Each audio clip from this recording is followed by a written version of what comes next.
성경에 나오는 인물 중 신께서 가장 좋아했던 사람으로 평가받는 사람이 다윗입니다. 현재 이스라엘 국기에 다윗의 별이란 형상까지 새겨질 정도로 이스라엘인에게 큰 의미를 가지는 왕이었습니다. 다윗만 제대로 연구해도 신이 좋아하는 인간 유형을 잘 알 수 있습니다. 다윗은 출신이 별 볼일 없는 사람입니다. 선지자가 이스라엘 왕을 선택하러 다윗의 집으로 갔을 때 다윗의 아버지는 다른 아들들만 선지자에게 소개하고 다윗은 부르지도 않습니다. 친아버지마저도 자식으로 인정하지 않았던 것입니다. 정확한 이유가 성경에 나오지 않지만 다윗이 첩의 자식이었거나 외도로 인해 원치 않게 낳은 자식으로 추정됩니다. 다윗을 말할 때 빠질 수 없는 인물이 골리앗입니다. 골리앗은 이스라엘을 괴롭히던 블레셋 민족의 장수인데 키가 280cm 정도였고 다윗은 그 당시 키가 150cm 정도였습니다. 다윗이 전쟁터에 있는 형들에게 음식과 옷을 가져다 줄 때 골리앗의 하나님을 향한 조롱과 모욕을 듣고 화가 나서 골리앗을 죽입니다. 나의 조건이나 환경이 어떻든 전능하신 신이 나와 함께하니 나는 무조건 이긴다는 믿음과 확신이 다윗에게 있었던 것입니다. 골리앗 때려 죽인 것이야 누구나 아는 얘기이고 오늘 제가 하려는 얘기는 신이 매우 중요하게 생각하는 것인데 사람들이 쉽게 간과하는 것입니다. 그것은 바로 원망과 불평입니다. 신께서 매우 싫어하는 것이죠. 인간이 살면서 갖는 주된 관심사는 돈, 건강, 사람 이런 것들입니다.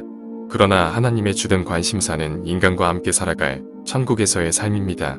천국에 온 인간이 변질되지 않고 변함없는 마음가짐으로 신과 함께 영원히 행복하게 살아가는 것이 신의 주된 관심사입니다. 그러기 위해 반드시 필요한 것이 신을 향한 변하지 않는 사랑입니다. 천년이 지나도 만년이 지나도 절대로 변하지 않는 신을 향한 사랑이 필요합니다. 그래야만 신과 함께 천국에서 행복할 수 있기 때문입니다. 천국에서는 영원히 살게 된다는 것을 반드시 기억하세요. 사랑이 식어졌을 때 가장 먼저 나오는 반응이 바로 원망과 불평입니다. 당신은 왜 나에게 이 정도밖에 못해주냐? 이게 당신의 최선이냐? 어떤 사람은 이런 것도 해준다더라. 어떤 사람은 저런 것도 해준다더라. 너 아닌 다른 사람과 살았다면 나는 더 행복했을 것이다. 사랑했던 상대에게 이런 원망과 불평의 마음이 생기기 시작하면 더 이상 함께할 수 없고 부부라면 이혼을 하게 됩니다.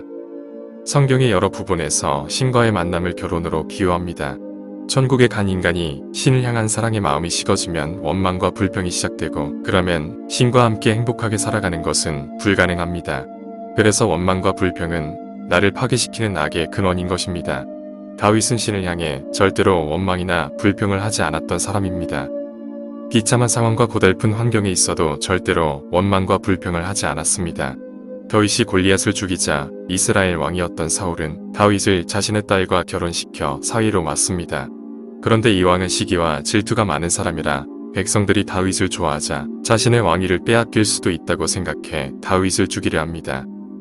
그래서 다윗은 살기 위해 이스라엘에서 도망칩니다.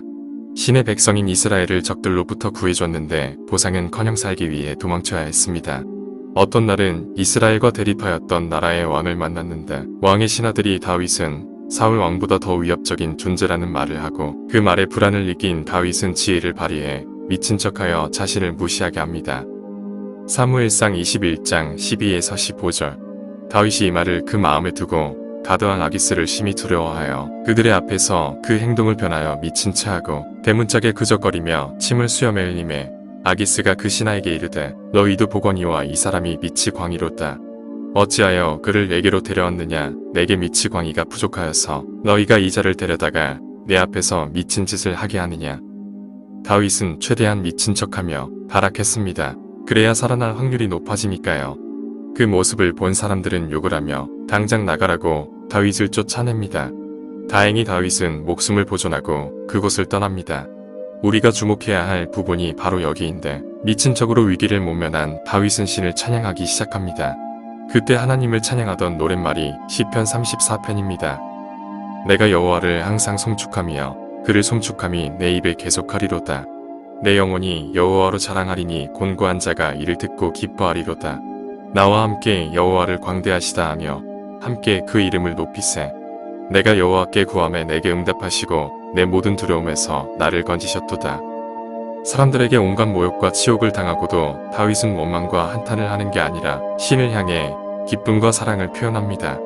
이것이 바로 신에게 변함없는 사랑을 간직한 사람만이 할 수 있는 행동입니다. 그리고 이런 사람이 천년만년이 지나도 변질되지 않고 신을 사랑하는 사람입니다. 신은 우리에게 이런 모습을 원하십니다. 변함없는 사랑. 다윗은 어떠한 환경이나 상황에서도 신을 기뻐하고 찬양할 것을 선택하는 사람입니다. 고통을 당해도 신을 기뻐하고 비참해져도 신께 감사하고 아무런 희망이 없어도 믿음을 놓지 않는 삶을 삽니다. 이것이 바로 신이 다윗을 좋아했던 이유입니다. 그리고 역사상 신에게 가장 많은 축복을 받은 이유입니다. 우리가 다윗과 같은 환경에 빠졌다면 어떻게 했을까요?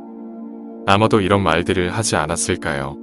내가 얼마나 많이 노력했는데 돌아오는 보상이 왜 있다이냐? 하나님 믿으면 복 받는다고 하더니 복은커녕 이런 꼴을 당하는구나. 다시는 교회 가나 봐라. 요즘 교회를 향해 이렇게 욕하고 떠나는 사람들이 많습니다. 사실 교회를 향한 분노와 미움의 근원은 신을 향한 분노와 미움입니다. 차마 신을 욕할 순 없으니 교회와 목사를 욕하죠. 그들이 교회에 왔던 목적은 축복보다 편히 살기 위해서였는데 기대했던 결과가 오지 않으니 원망하는 것입니다. 우리가 다윗처럼 신을 향한 변함없는 사랑을 가지는 사람이 되었을 때 축복이 시작됩니다. 다윗처럼 원망과 불평을 하지 않고 신을 향해 변함없는 사랑을 가지는 사람이 되는 법은 간단합니다. 어떤 상황이나 환경에서도 무조건 감사하고 기뻐하는 것입니다. 절대로 원망과 불평을 하지 마세요. 그리고 쉬지 말고 이렇게 기도하세요. 나는 감사하고 기뻐하라. 나는 감사하고 기뻐하라. 제가 전에 말의 힘과 말의 능력에 대해서 말했습니다. 우리가 한 말이 큰 능력이 있다는 걸 믿으세요. 내가 말하는 대로 내가 만들어집니다. 데살로니가전서 5장 16에서 18절. 항상 기뻐하라. 쉬지 말고 기도하라. 범사에 감사하라. 이는 그리스도 예수 안에서 너희를 향하신 하나님의 뜻이니라. 감사하고 기뻐하는 훈련을 하세요. 훈련으로 되어지는 겁니다. 태어날 때부터 신께서 좋아할 만한 완벽한 사람은 없습니다.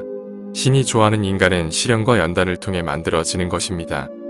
고단하고 힘든 상황에서도 무조건 기뻐하고 감사하면 언젠가는 다윗처럼 어떤 상황에서도 신을 기뻐하고 감사하는 사람이 되어지는 겁니다.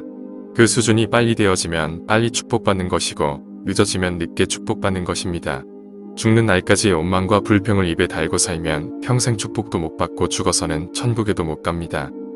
데려가봤자 천사장이었던 루시퍼처럼 신을 불평하고 원망하다가 결국 신에게 대적할 텐데 뭐하러 데려가겠습니까?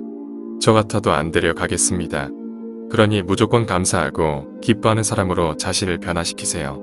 그리고 그런 사람이 되기 위해서 쉬지 말고 이렇게 기도하세요. 나는 감사하고 기뻐하라. 나는 감사하고 기뻐하라. 다윗 같은 사람으로 나를 변화시키세요. 그거 하라고 신이 우리를 이 땅에 살게 하시는 겁니다. 천국 오기 전에 이 땅에서 완전한 자가 되어서 오라는 겁니다. 그것이 우리가 이 땅에서 살아가는 이유이고 목적입니다. 완전한 자가 되는 것 명심하세요. 신이 좋아할 만한 사람은 내가 스스로 만드는 것입니다.